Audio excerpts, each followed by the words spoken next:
All right, good morning, everyone, and welcome to today's press conference. The format's going to be one question, one follow up. We've got one reporter here in person, so I'll take his questions first. And with that, over to you, Lucille. Thank you very much, Will. And good morning, everyone. My name is Lucille Collard. I'm the MPP for Ottawa Vanier, but I'm also the critic for Environment Conservation and Park. And I'm so proud to be standing here alongside so many of my Ontario Liberal colleagues for this important announcement. For the last 3 years, the Ford government has been using MZOs after MZOs to pave over wetlands and farmlands that are so precious to our environment.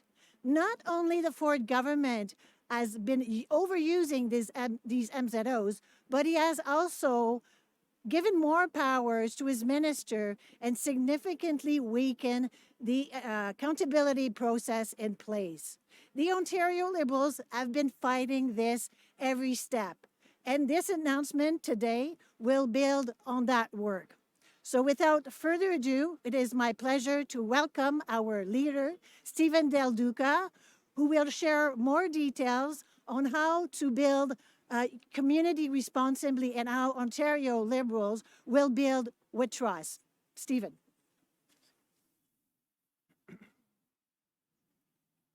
Well, good morning, everyone. I am absolutely thrilled to be here with all of you, standing here in a very important location, which I'll talk about in just a quick second. I want to begin by thanking Lucille Collard, not only for her introduction this morning, but for the incredible work that she has done as the critic in our caucus responsible for so many important issues, including the environment. And to say to Lucille and everyone else who's joined us here today, a number of Ontario Liberal candidates from right across the Greater Toronto Area who feel so passionately about ensuring that the provincial government and municipal governments work closely together in order to build communities that are being built and are being developed in the right way.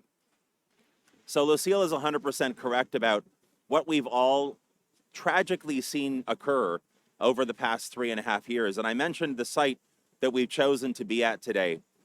Many here for this event, and of course, many right across this province will recognize that we are here at the so-called Foundry site, where we saw many months ago, under the cover of a pandemic, Doug Ford decide to go forward without proper notification, without communicating openly with the community, and without even communicating properly with the City of Toronto.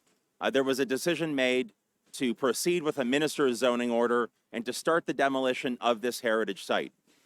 And it wasn't until the community rose up, and that brought attention to the reckless decision being made by Doug Ford. It brought the media into the discussion, and the City of Toronto realized what was happening here, that you suddenly saw, after many weeks of advocacy from the local community, Doug Ford's government go in a different direction. We also, of course, have the really horrible story of what Doug Ford tried to do out in Pickering at a site on a provincially significant wetland when the Toronto Region and Conservation Authority had said don't proceed with an MZO or a minister's zoning order to pave over that particular significant wetland. It wasn't until there was an outcry. It wasn't until there were protests. It wasn't until the media shone a light into that really reckless behavior that the government decided to go in a different direction. And I mentioned both of these examples to illustrate that the notion of the power, or the notion behind the power of an MZO, has existed here in this province for a number of years. Its existence predates the Doug Ford government. What we saw prior to 2018, what we saw prior to Doug Ford, was that previous governments were responsible. They used good judgment. They worked with partners, municipal and community partners, to only use the MZO as a tool of last resort. Doug Ford has chosen instead to use the MZO as a weapon of first instance to reward people who do not need the government's help, to make wealthy people even richer, to try to trample over local community concerns, local municipal partners, here in this case in the City of Toronto, to potentially pave over wetlands, to put our environment at risk, and all of it All of it. Remember this, the 57 MZOs that Doug Ford has delivered over the past 3.5 years, most of that under the cover of a pandemic when the people of this province have been far more focused, understandably, on their lives and their livelihoods. This is governing, this is proceeding in the wrong way. It is reckless, it is irresponsible, and it's part of a larger pattern when you think about what Doug Ford's done over the past 3 years. There's a long series of examples. We know what's taken place with Highway 413 and the Bradford bypass. Who is he helping? Who is he rewarding? We know with many of the minister's zoning orders, who is he helping? Who is he rewarding? We saw stories in media just the other day about during this pandemic, Doug Ford had the chance to hold the Highway 407 ETR consortium to account, and instead, he gave them a free pass. Again, who is he helping? During this pandemic, when small business entrepreneurs were brought to their knees and were literally clinging to keep their businesses open, and main streets all over Ontario were suffering, Doug Ford chose to close small businesses and keep big box retailers open. Again, who is he helping? All of these examples, including the examples of the minister's zoning orders, make it crystal clear. Doug Ford is in this job. He is premier because he's determined to reward his friends. And the friends he wants to reward are the people who are already doing really well. They're already well connected and they're already wealthy. They do not need a premier to have their back, but in Doug Ford, they've got the premier of their dreams.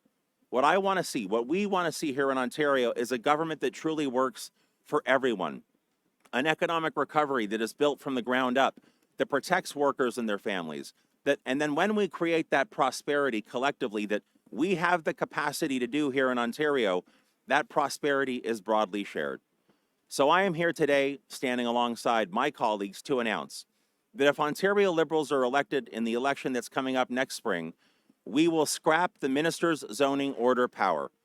It's quite evident, as I've said, that the abuse and the misuse of this power by Doug Ford has made it crystal clear that it is no longer the mechanism that will help us build the communities that we need, communities that thrive for all ages and all income groups.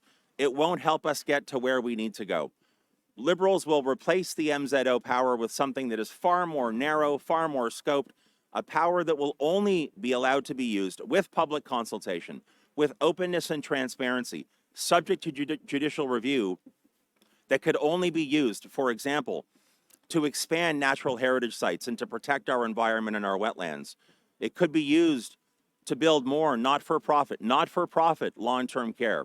And it could be used, again, very narrowly to truly help build out true, genuine, affordable housing.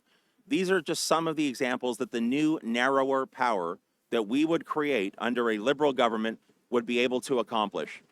It is a really, really sad thing to consider that after MZOs have existed in this province for so long, and after they've always been used in a responsible way, in a narrow and responsible way as a tool of last resort, that it's come to this because of the recklessness and the irresponsibility and the misplaced values and priorities of Doug Ford. Ontario Liberals will work hard to fix this situation. We'll make sure that sites like the Foundry, wetlands like the one that exists in Pickering and so many other locations across Ontario are truly protected. And what we build together going forward will be projects that work for all of us. Thank you for being here this morning. And with that, I'd be happy to take any questions that you might have. Okay, just a reminder to the reporters on the line. It's going to be one question, one follow-up, and if you could please just raise your hand using the Zoom function, I will call on you for a question. The first question is Charlie Pinkerton from iPolitics. Go ahead. Will, Charlie. are we not going to go with, I think we have Mike here, right? Oh. Sorry, I'll go ahead. We've got one reporter in person right now, Mike Crawley from CBC. Can you hear me? We can. Okay. Just across town right now, Andrew Horvath is making a campaign announcement. Is this basically what we're going to see is you and Andrew Horvath trying to vie to be the one alternative to Doug Ford? Because, you know, if the two of you end up eating one another's lunch, Doug Ford wins the election. Well, look, I mean, Mike, I'm here today standing alongside my colleagues to make an announcement about how Ontario Liberals will scrap the MZO power that Doug Ford has abused so recklessly over the past 3 years. I respect the work that the other opposition leaders are doing. Of course, this is the third or fourth announcement that I've made over the past few weeks. I did an announcement around restoring electric vehicle incentive programs a number of days ago, a refundable tax credit for snow tires or winter tires, free transit and free replacement or renewal of the license plate sticker for Canadian veterans. I believe one of the most important things you need to do as an opposition leader is to help the people of Ontario understand what you would deliver upon and what you believe in and who you're fighting for as you're seeking the top job. And so, yes, I anticipate all opposition leaders will continue to talk about their plans as we go forward.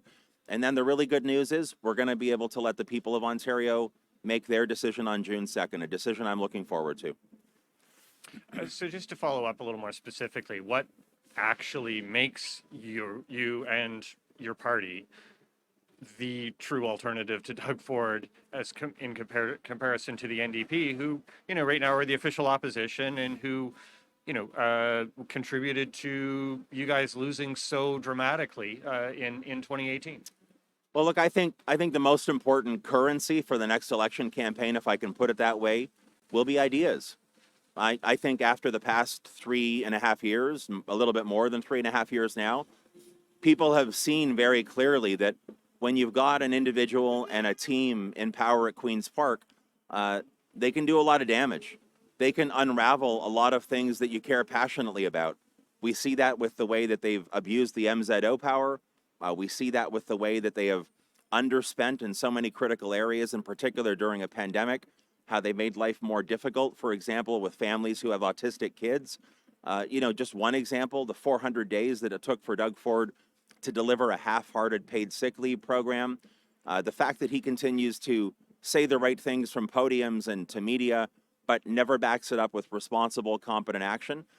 People understand that voting has consequences. I'm looking forward to an election campaign where the debate is vigorous. I look forward to hearing what Ms. Horvath, Mr. Schreiner, and yes, even Mr. Ford want to put forward in terms of why they think the people of Ontario should vote for them. But I will also tell you, and you see this in evidence with the women and men standing behind me and the dozens of Ontario Liberal candidates who have stepped forward to lead in their communities, we are a dynamic team that will have and already has phenomenally compelling ideas. We have the experience, we have the energy, and we have the ideas to move the province forward, and we'll be ready to govern should we earn that opportunity starting on day one. And I'm looking forward to having that opportunity, but we have to work relentlessly in order to earn it first, and that's what we're doing.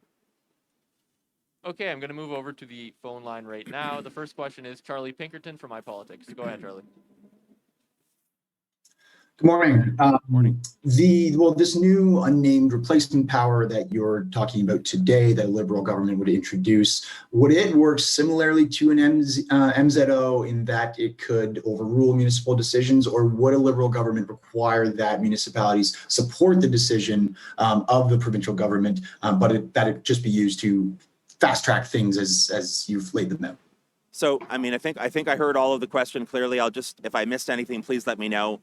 A couple of things to remember. Number one is we would require public consultation, community consultation before the new power would be used. And secondly, we would build parameters to narrow the scope of what the power could be used for. So very, very specific kinds of projects, not-for-profit long-term care, true affordable housing, protecting natural heritage sites and wetlands, for example.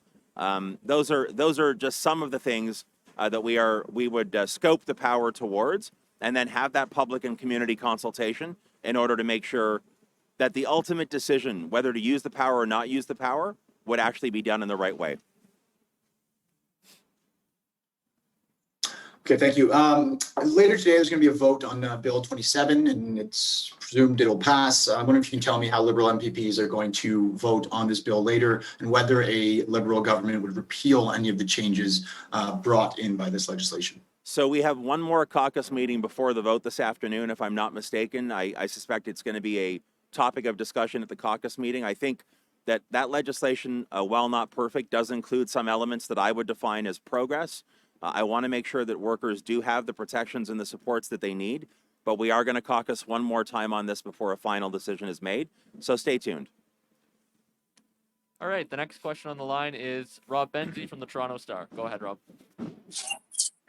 Hi, Stephen. I don't know if you can hear me very Yes. well. I'm in a loud place. Sorry about that. But we can hear you. I wanted to ask you, we know that the Liberals are opposed to Highway 413's construction. I just wanted you, if you could clarify, where are you guys on the Bradford bypass? Are you opposed to that or in favor of that? Yeah, so thanks very much for the question. Look, here's what I've said in the past about the Bradford bypass. There is municipal support for that highway. It is a highway that has been talked about for quite some time. I've been very clear on the 413. On the Bradford bypass, I have said the conversation should continue, but I want to be really clear about what I mean by that.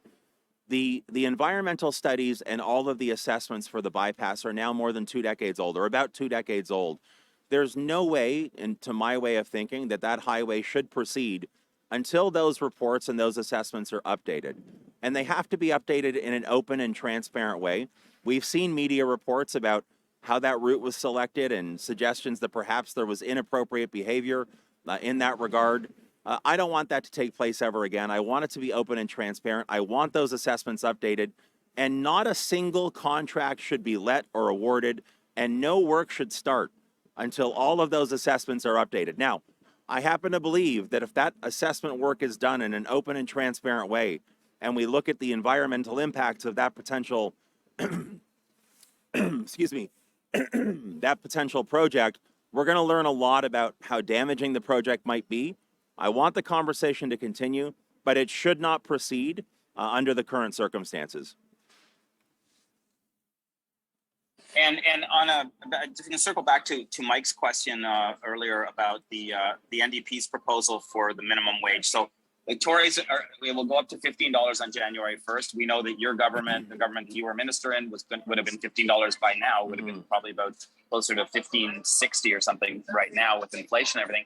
What's the Liberal plan on the minimum wage moving forward? So after June 2nd, where does it go? So, look, I view the notion of the minimum wage as part of a larger issue that relates to what I've always called economic dignity. I think there are a series of things, including the minimum wage, that need to be included in a comprehensive package that will guarantee that workers and their families have the proper supports that they need.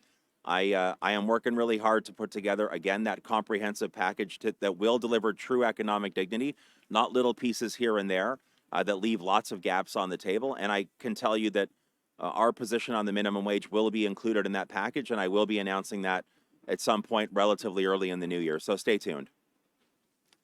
All right, the next question is Wyatt Sharp from the Wyatt Sharp Show. Go ahead, Wyatt. Thank you, Stephen. Wyatt. I'm just gonna. Oh, can you hear me? I can. Nice to hear your voice. Sorry, thank you. I'm just gonna ask regarding the MZO. Obviously, that's what the announcement is on today.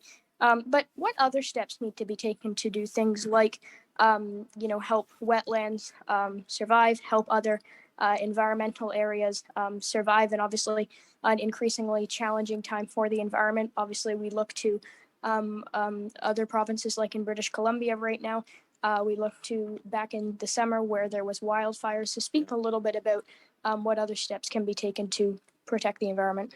Thanks very much for that question, Wyatt. Again, great to hear your voice. Always look forward to being on your show. Hopefully that'll happen again real soon. Let me just say, one of the things that you mentioned around the protection for wetlands, what we've seen over the past 3.5 years is that Doug Ford has chosen to literally gut Ontario's conservation authorities and to limit their ability to do the job that they were originally supposed to be doing, which is, for example, protecting those wetlands, protecting species at risk, helping Ontarians avoid the ravages of floods and so much more.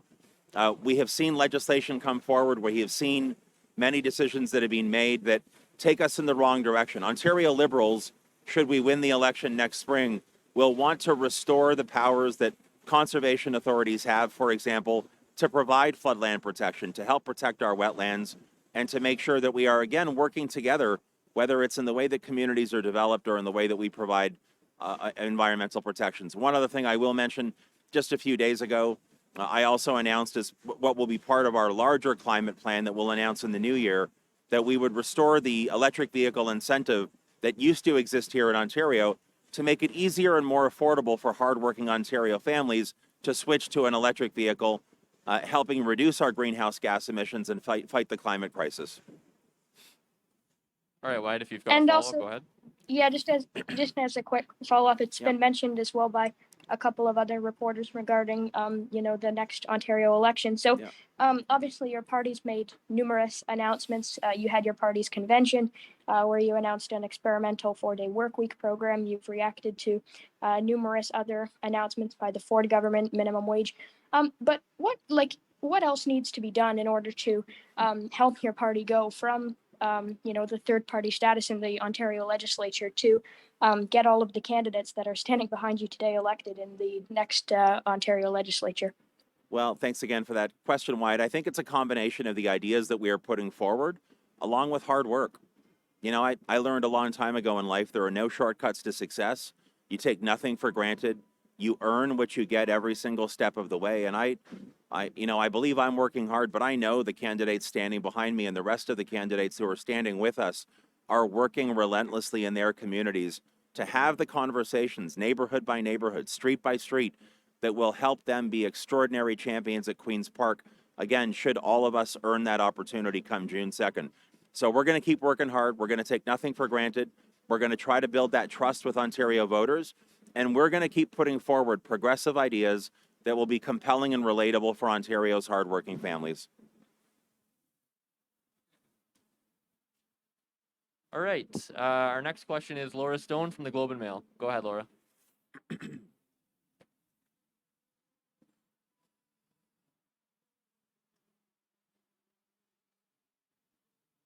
Laura, I'm not sure we can hear you.